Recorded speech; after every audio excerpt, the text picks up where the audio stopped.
world. I'm here in front of SM Shumart. This is now my second time since the grand opening last. Hello subscribers, likers, and viewers. Welcome to my YouTube channel, Velma Pasinon. Please like, subscribe, comment, and share, and press the bell for the notification.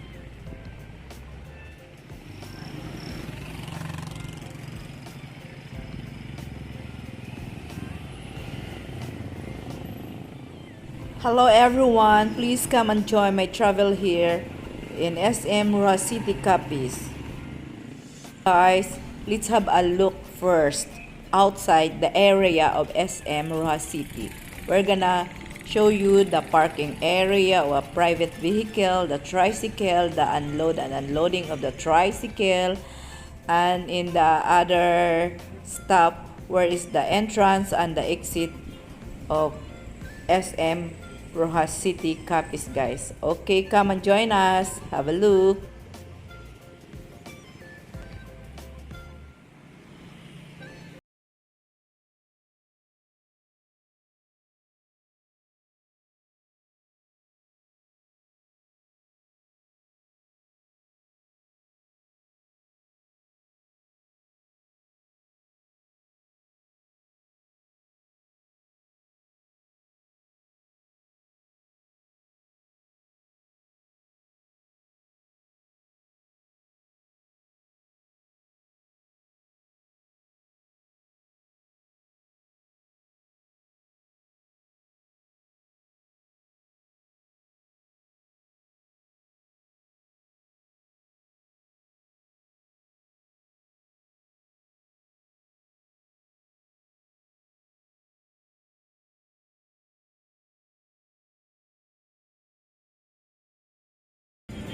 Ikutin natin ang buong SM dito muna sa labas, guys.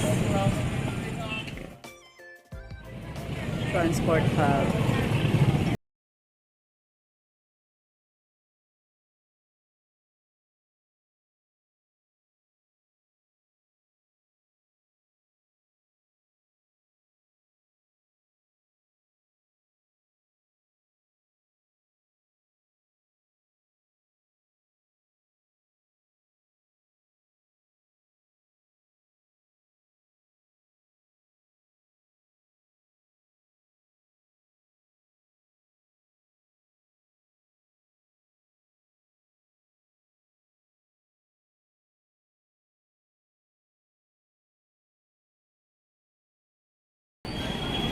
That is a tricycle parking.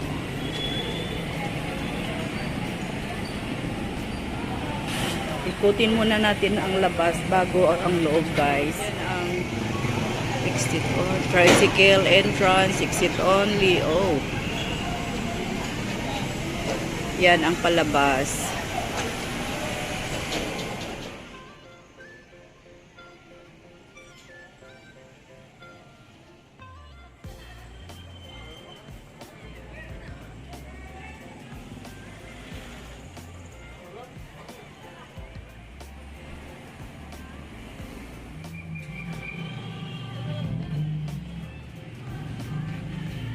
This is another entrance and exit at the side door.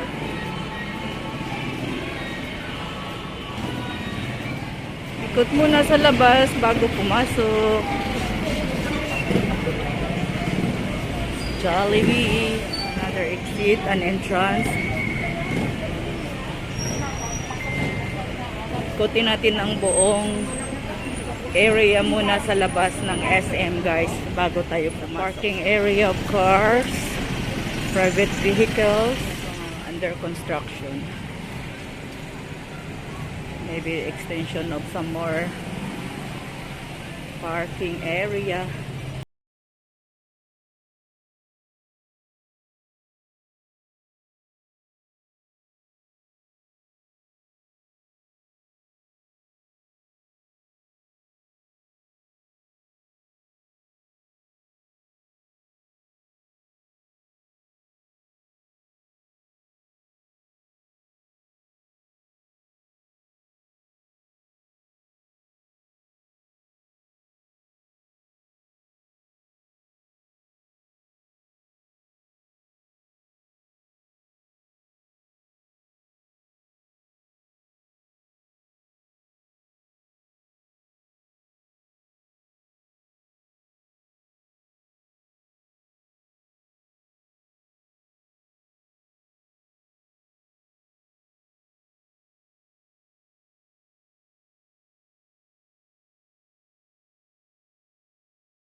guys, oh.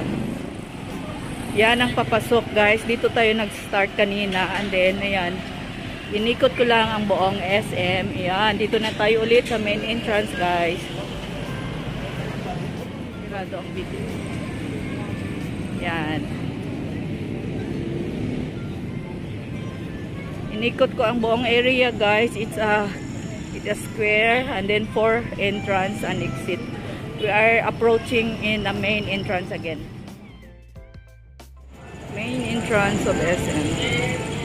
Hi guys, good afternoon everyone. I'm here in front of SM now in the main entrance area. That is the main entrance here. Nikot ko ang buong SM. It is a 4 square, 4 ang main entrance, guys.